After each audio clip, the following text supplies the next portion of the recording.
ladies and gentlemen, my fellow panelists, distinguished guests, excellencies,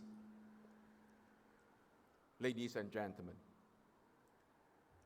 As the forum is brought to the close, may I take this opportunity to congratulate our hosts on hosting such a landmark event to explore the plurality of democratic models in our multipolar world.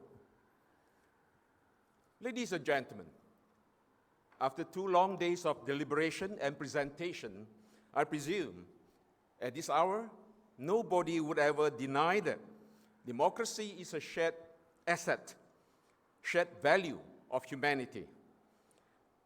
At the same time, neither should democracy be made a weapon, a geopolitical weapon to stigmatize any specific country just based on the mode of governance.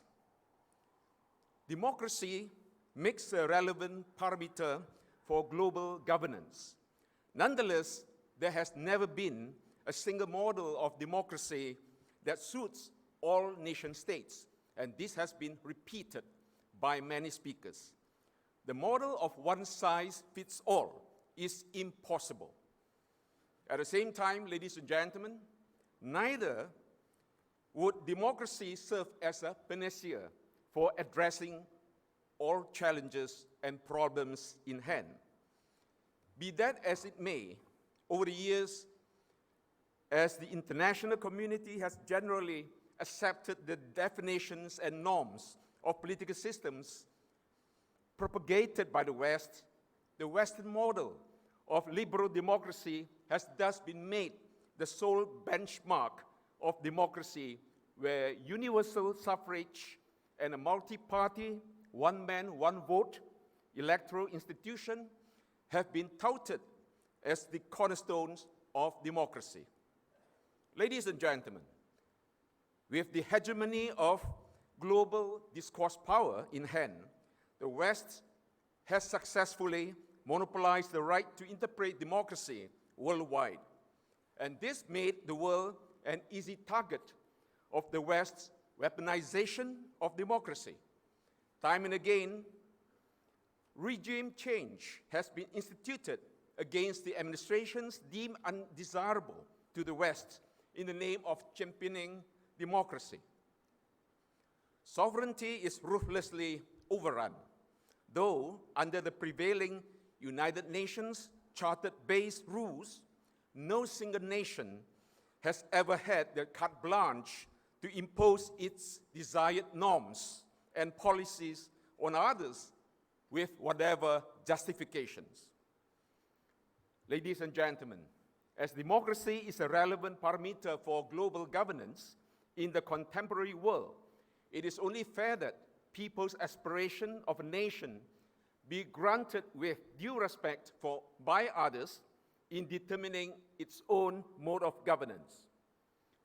While we embrace people-centric governance embodied in democracy, peculiarity of the individual state's cultural norms and disparity in the level of development across the globe have to be taken cognizance of.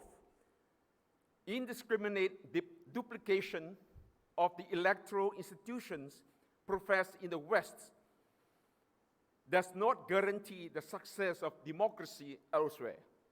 The fall of Kabul, after 20 years of the US-installed Western democratic rule, is a clear case in point. Ladies and gentlemen, repeated incidences of failures in the Western democratic rule have dawned upon us that the essence of democratic governance lies in not the installation of multi-party electoral institution, but more in its inclusiveness, be it in the process of decision-making or in the policy formulation and delivery. Currently, one man, one vote may have showcased the electoral democracy to a certain extent, but it is not without flaws. more so when gerrymandering is becoming a collateral norm that has been tacitly deemed a necessary evil in the practice of electoral democracy. The discretional weightage attached to the demarcation of electoral boundaries is by itself a form of skewed democracy. While the West placed due emphasis on the power of ballots in the name of practicing one man, one vote, the real participation of the electorate in shaping the nation's governance could hardly go beyond the electioneering process. Ladies and gentlemen, the post-election policy formulation is almost the monopoly of the legislators, and some of whom might be sheer novices, bereft of experience and knowledge of public administration.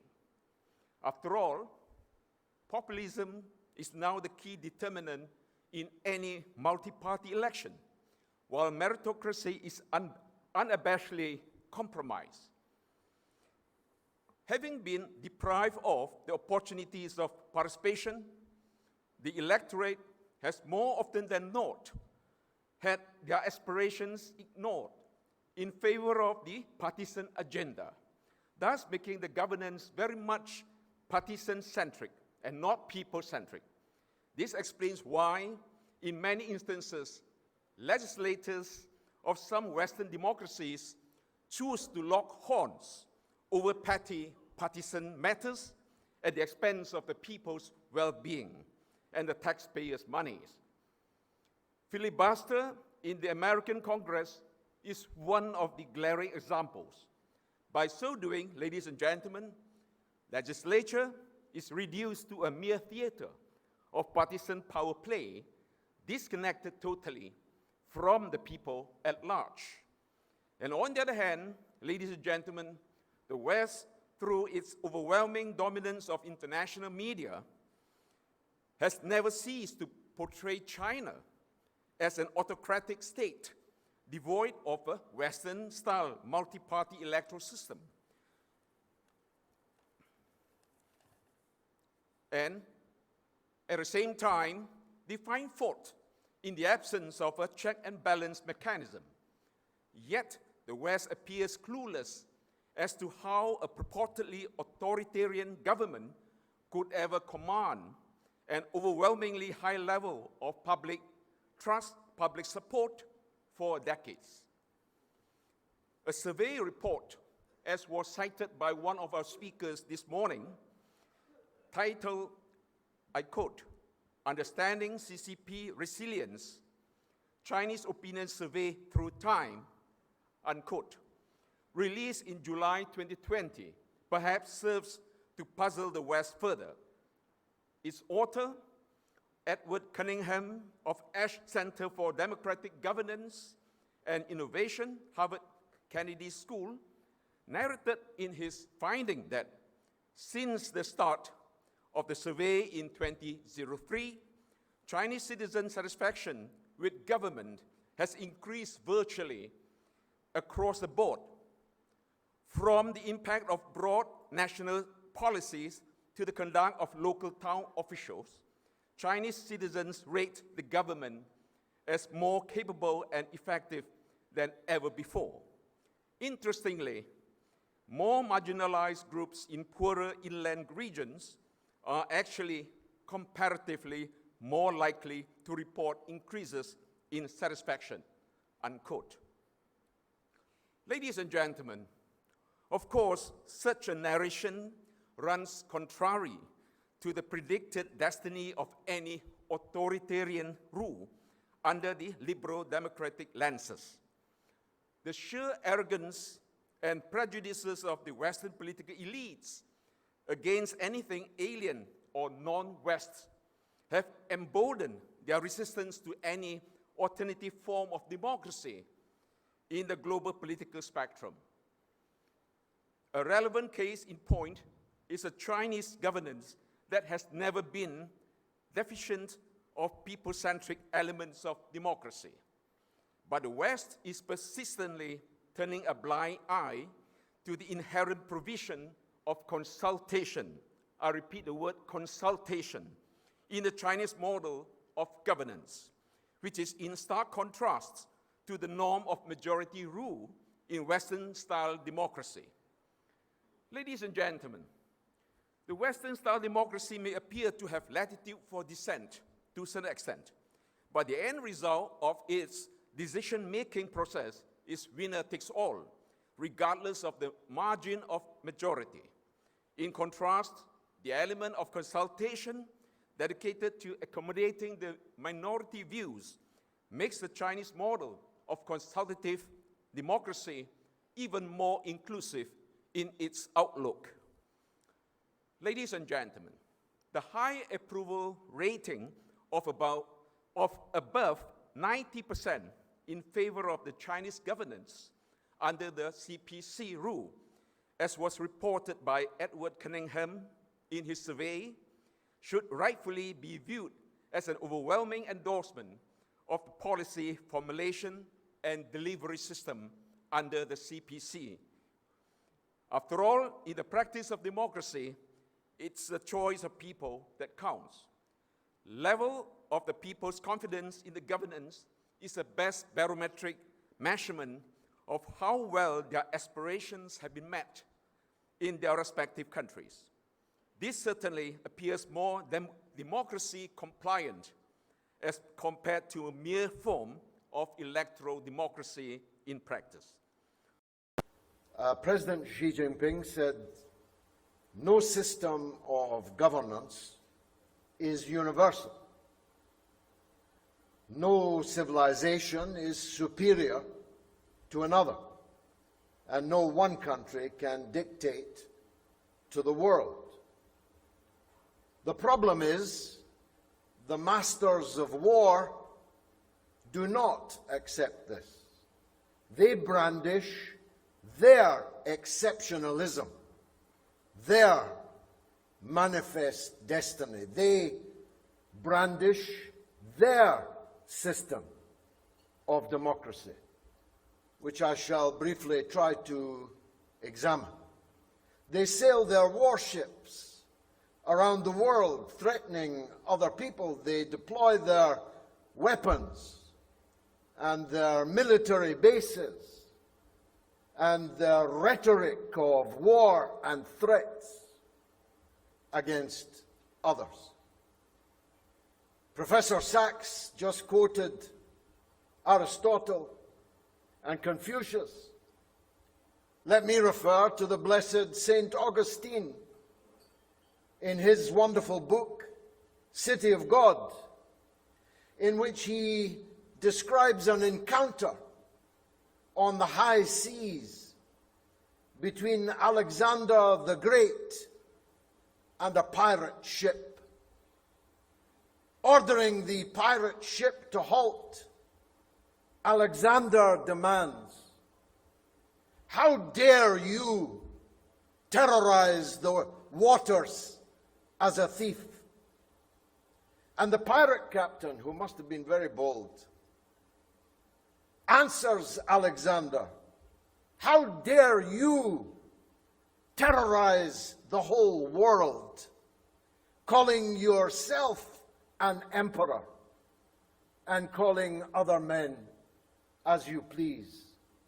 Isn't that the world we're living in right now, millennia later?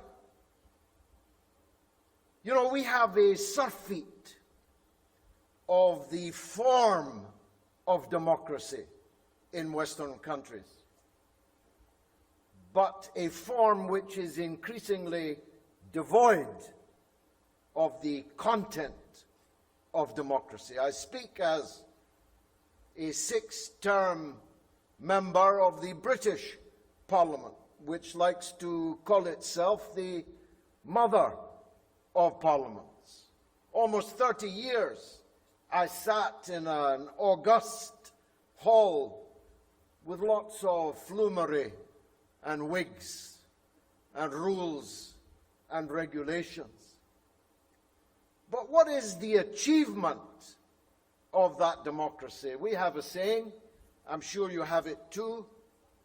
The proof of the pudding is in the eating. What are we eating in our Western democracy? Well, less and less is the first answer. We are going backwards, while China is going forwards. China is raising people out of poverty. Our system is putting people into poverty. France is in flames. Britain is shivering with cold, with an increase in energy bills in households of four times the cost of heating this year as compared to last. In the United States, 80 million people have no health insurance. They talk about human rights. Where is the human right to a job in Western countries? Where is the human right to a house?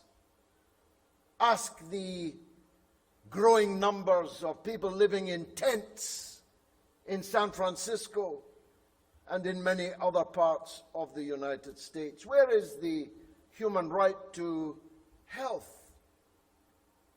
The proof of the pudding is in the eating. Or to use a Chinese saying, what is the point of a cat, black or white, if it doesn't catch any mice?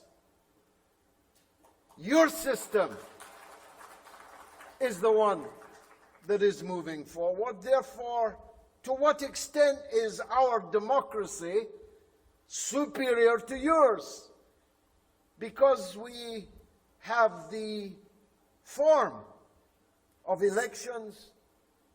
His Excellency, the former Prime Minister of Thailand, said there was increasing polarization in Western democracies. But I beg to differ.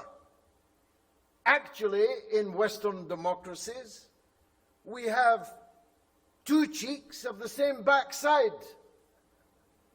two sides of the same coin.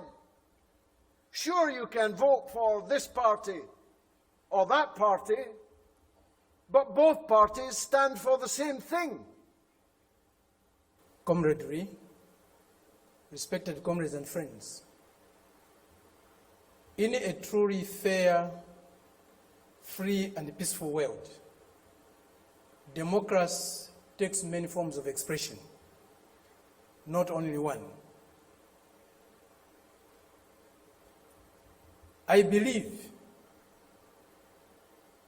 democracy is a government in which all the people participate, in which the interests of the people reign supreme,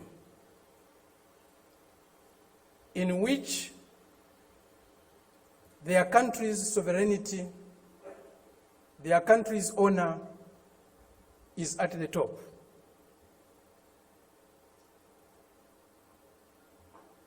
It seems this month is a month of democracy discourse in the world. At the end of this month, there will be a conference in Lusaka, or a summit in Lusaka, Zambia, my country, led by the United States. They have come to Southern Africa to teach us democracy. A country that was opposed to our liberation, a country that supported colonial regimes, the apartheid regime in South Africa, the white racist minority regime in Zimbabwe, now Rhodesia, now Zimbabwe, the Portuguese colonial governments in Mozambique, in Angola, in Guinea-Bissau, and Cape Verde. Today is coming to Africa to teach us about democracy. A country that has toppled so many governments in Africa, that has led so many coups in Africa and other parts of the world, A country that has killed so many of our leaders in Africa and other parts of the world. The killers of Patrice Lumumba, those who toppled Kwame Nkrumah, those who killed Nasser, those who killed Muammar Gaddafi, today are coming to teach us about democracy. A country that has been built on brutal force, on enslavement of other human beings, on the humiliation of Africans, the exploitation of Africans, the plunder of Africa, today is coming to teach us about democracy.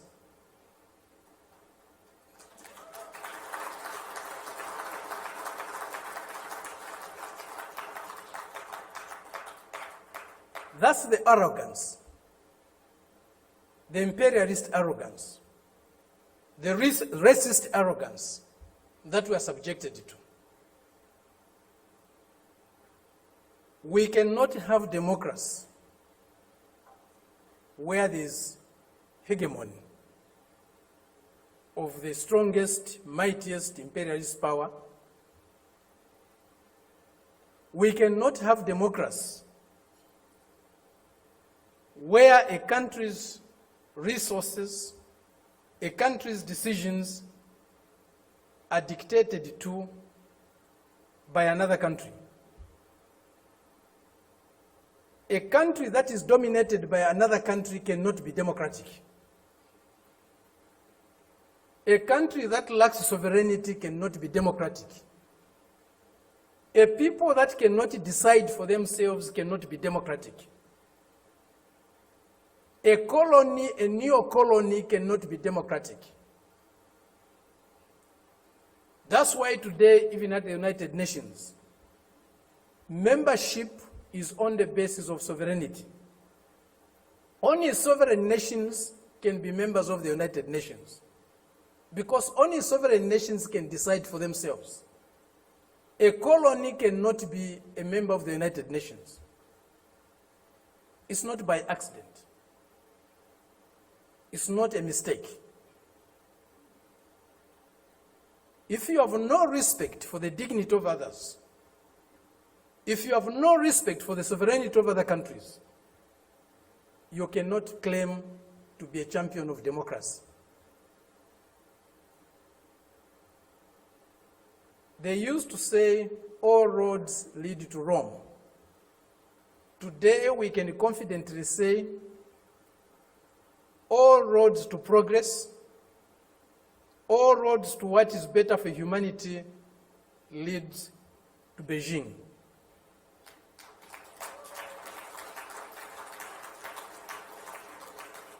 This is a country, this is a people that have developed themselves, that has developed itself without colonizing any country in the world, without plundering any country in the world, without subjugating any people in the world. This is a country that is developing with maximum respect for others, for their history, for their cultures, and recognizes the diversity that is there in civilization. We were only taught one form of civilization, one form of modernization. That was the Western way. Westernness was a measure of how civilized, how modern you are. We reject that. We reject it because it's not correct. We reject it because it's undemocratic. We reject it because it's uncivilized to think of the world and of other people in that way. Today, they cannot accept the fact that China has caught up with them. China is about to surpass them in many areas of human endeavor. The imperialist arrogance is inhibiting them from accepting that reality. The racist arrogance is inhibiting them from accepting that reality. But the world is changing. The changes we are witnessing today, as President Xi said in Moscow recently, or the other day, they have never been seen in 100 years. They have shaped a world that they themselves today are scared of. And they have shaped a world that is not sustainable. Democracy, human development is not sustainable on the basis of plunder, on the basis of enslavement, on the basis of humiliating other people every day. That is a system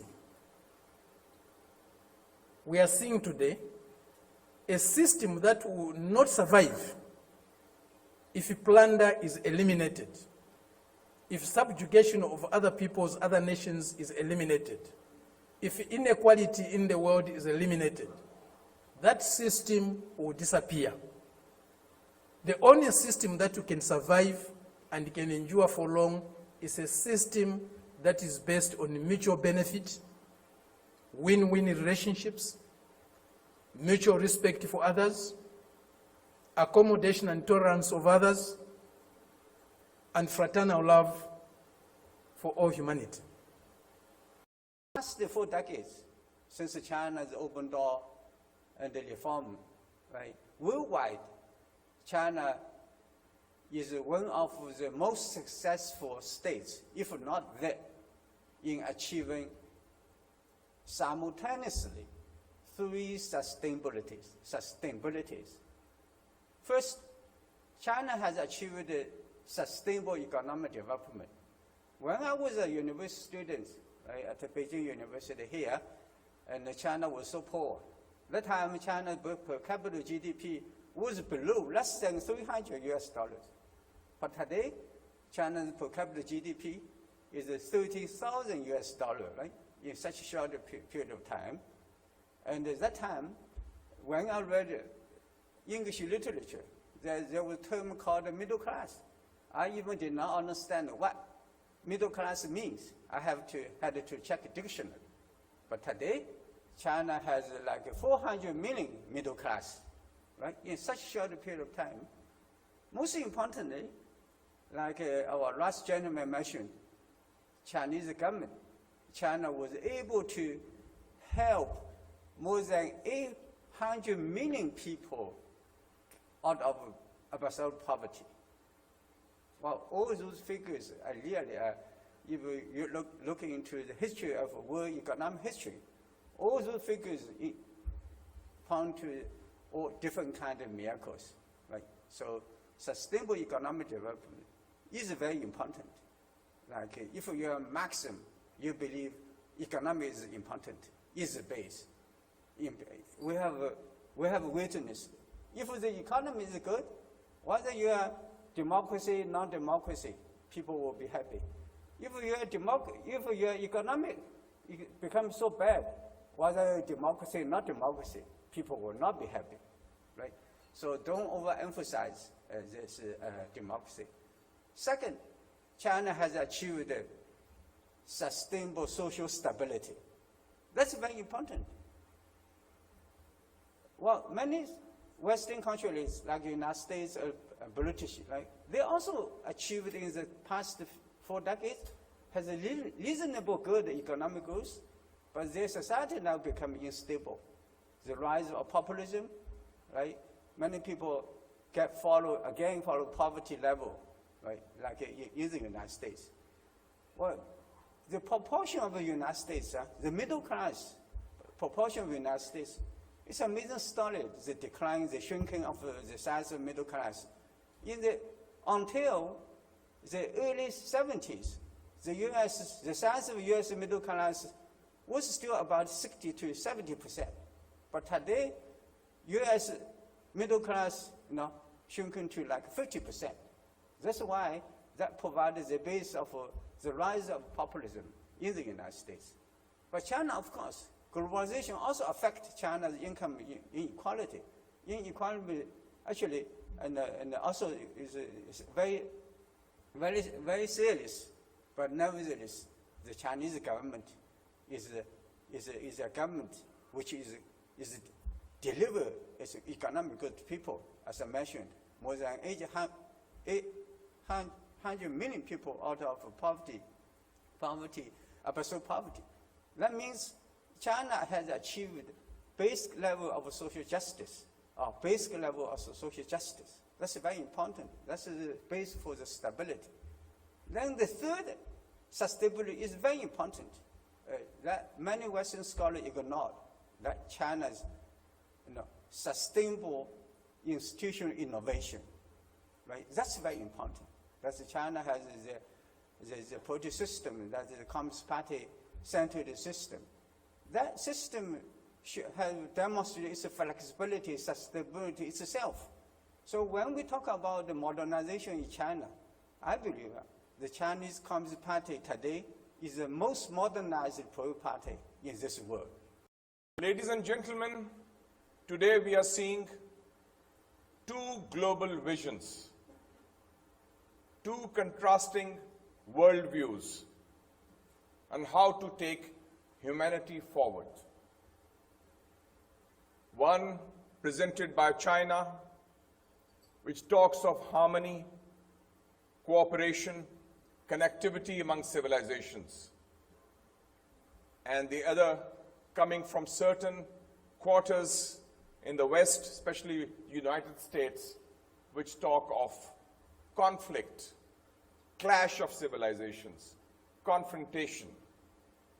And these two visions are best reflected, ladies and gentlemen, in two different anniversaries that coincide with the launch of the Second International Forum on Democracy.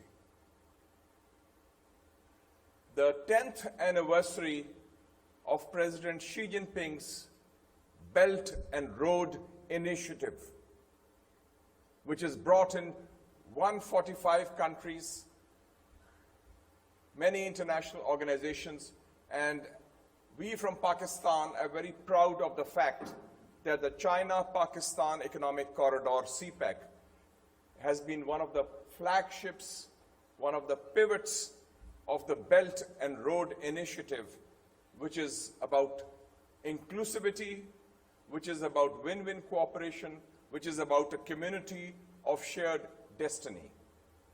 And then we see also another important anniversary, ladies and gentlemen, the 20th anniversary of the Iraq War, which was launched by the United States, a war which was in violation of the UN resolutions, international law, an illegal, unjust, immoral, and undemocratic war.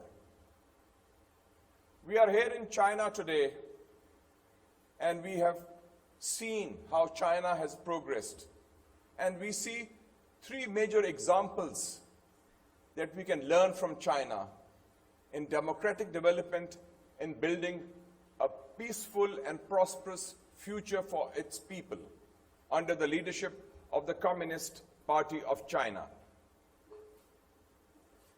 The first is that, as Chairman Mao announced on October 1st, 1949, when the People's Republic of China emerged, and I quote, "The Chinese nation has stood up." He announced it in Tiananmen Square, that China and the Chinese people are masters of their own destiny. And this has to be the essence of democracy, that people decide their own future, their own destiny by themselves. And decisions are not taken, as Mr. Li Shulei said, by a handful of outsiders or by some self-appointed judges. That's number one. Second, democracy must deliver to the people. The people should take ownership of that system. And we have seen that in China, within the span of 30 or 40 years, 800 million people were lifted out of poverty and brought into the mainstream through a better quality of life. And I think that is the benefits of a democratic process. And I personally have witnessed that because I first came to China as a teenager in the 70s, the China of Chairman Mao and Premier Zhou Enlai, and then I saw the reform and opening up under Mr. Deng Xiaoping, and today under President Xi Jinping we have seen China's international role also. A role which is democratic because it is based on respect for other countries, irrespective of size or strength. It is based on tolerance, and it is based on upholding international law, the United Nations Charter, and the 5 principles of peaceful coexistence. Ladies and gentlemen, next week, and my friend from Zambia has already announced that, there's going to be another summit launched by the United States, a so-called democracy summit. In the first summit, Pakistan was also invited, but we did not go. We rejected the invitation. Because the summit is not about democracy. It is about weaponizing democracy, weaponizing human rights in the emerging Cold War against China and also to an extent against Russia. And I see, as a former journalist, as a former information minister from Pakistan, and I was also Minister for Culture and Tourism also as Information Minister, that the US has what I call a 3D approach. Demonization of China, treating China as a threat when China has not invaded, occupied or conquered any country. China is no threat to anybody or any country. Then the second D is disinformation. Fake news, talking about Chinese death trap, anything about China is negative, and the media plays that role. And the third D is destabilization. Undermine, whether it's Hong Kong or Taiwan or other issues they bring in. So this demonization, disinformation, and destabilization. And when the reality is there, that is ignored. There was a talk of certain surveys. I've seen 2 surveys which are very important about Chinese public opinion. One was a survey done by Harvard University, which is the top university of the United States. Their Ash Center in July 2020, where it said it was about Chinese attitudes and Chinese public opinion over a certain period of time. And they surveyed 28,000 respondents in China. And there was over 90% satisfaction by in Africa. We have all the elements of democratic practice. We have, in the 90s, we have end of military rule, and then we have multi-party democracy. There is regular elections. There is parliament. There is the presidency. There is the judiciary, rule of law. But I tell you, 30 years since that, we have more people are hungry, more people poverty, you have violent criminality, you have extremism, because the institutions of democracy did not evolve from within. They were all superimposed from without. So they did not enjoy the historic development within the people. The sentiment of the, because institutions are supposed to reflect the institution, the concerns of the people. It is supposed to process the concern of the people. It is the only institution that processes the concern of the people that can genuinely give vent or give effect to democratic practice and democratic outcomes. In a situation where the institutions of the state, the institutions of the society do not aggregate the common aspiration, the historical experience of the people, there should be divergence. And in the context of divergence, democracy delivers nothing. You have all the trappings of democracy. You have everything, parliament, elected president, but in terms of deliverables, it comes to nothing. And that is the challenge in Africa. That is the more reason why we democratize. The more we democratize, the more social crisis is evident. The more social crisis is imminent. You have more people poor. You have more people out of job. You have And the young people are responding by choosing extremism, the Boko Haram. Education is not wanted, Western education. Well, education is not wanted, not just Western education. So the point of the matter is for us to appreciate how democracy works. Each country will have to engage its own experience. And it is through your experience when you evolve your institution, because institutions are the key mechanism for administering democracy. Without it, democracy is abstract. It does nothing to improve people's livelihood, because if it does not deliver tangibles, if it does not deliver on quality of life of the people, like we have in Africa, we have entered a stage of what we call democratic recession in Africa, where we have all the major framework of a modern Western democracy, but it delivers nothing. In my country, 209 million people. We have a president elected just 2 weeks ago by only 8 million people. People just didn't want to show up because what's the point? Every 4 years, you ask them to queue and thumb the ballot, and some few people sit in parliament. They could have more cars, they could have more houses, they can even have more wives. So what is the point of asking people? So this time around, very few people turned up to vote. We have a president of 2.3 million people elected only by 8 million persons. So in Africa, the challenge now is what people are calling democratic recession. Democracy is receding. Why will it not recede? Because the institutions is not homegrown. The institution does not reflect our sentiment. It does not carry our historic experience. It does not bear any resemblance of our shared and common sentiments. It's completely divorced. And of course, our friends, Americans, the British, they tell us this is excellent for us. So we are kingpin of democracy in the modern world. I've had the privilege of asking Canadian ambassador, can we exchange? You can have ours. You can have ours since it works for you. You can send all Canadians in Nigeria to enjoy our democracy, and then we all can relocate to Canada to enjoy your own democracy, if you think it's so wonderful. The question is, people must evolve the instrument of democracy, and you must appreciate the nature of the state. The nature and character of the state is the main determinant of the state attitude to democratic improvement, democratic practice.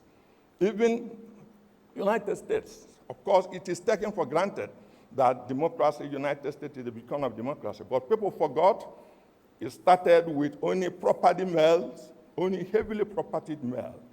Then women only have the vote in the 60s. Of course, the blacks never had until very recently. And how did United States become an exemplar of democracy? Because it simply organizes domination across the world. It simply organizes surplus, accumulates surplus on a global scale. With the surplus it accumulates on a global scale, it was able to completely provide some social harmony that ensures a semblance of democracy, a semblance of quietness. But with countries standing up, like China, the United States began to lose some lucrative outposts of its global accumulation of surplus. Up to today, it is still debated in the United States about who lost China. It never occurred to them that Chinese simply took back their country. But the fact is, who lost China? Because China was a lucrative outpost in US global accumulation of surplus.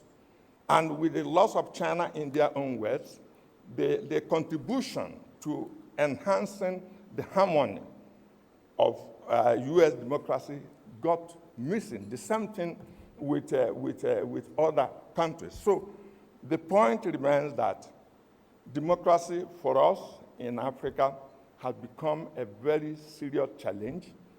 In as much as it is what we cherish and what we would want, the fact remains that it does not, for now, deliver more result. There is a concern concerned that people should re-examine the experience of others. Like we say in Africa, Chinese experience is not repeatable because it is uniquely Chinese. If you follow the trajectory of the evolution of their institutions and their modern state, but of course it offers a lot of lessons. It offers a lot of lessons because you must secure democracy by improving the material condition of the people. Because following the Cultural Revolution, the question is, what will China do next? Of course, the Chinese said, it is no longer class struggle. It is about the backwardness of the productive forces. We must create the material condition to build socialism. We must create the material condition to build democracy, people's democracy. And it took economic construction, modernization as the key. And 40 years, 50 years down the line, we've seen massive, massive success in that field. So I think China's model of democracy has its appeal, but I believe it is also not simply repeatable by any people. So each people must find the best way, the best mechanism to advance its democratic aspiration, and that can only be done by the people themselves.